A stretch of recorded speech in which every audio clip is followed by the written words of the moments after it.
இதுவோ எது இதுவோ உன் மௌனம் சொல்கின்ற எழுத்தில்லா ஓசைகள் என்னென்று நான் சொல்லுவேன்.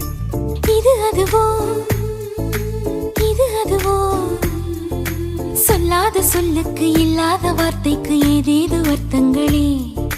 பெண் தோழன் நான் ஆண் தோழி நீ நட்புக்குள் நம் காதல் வாழும்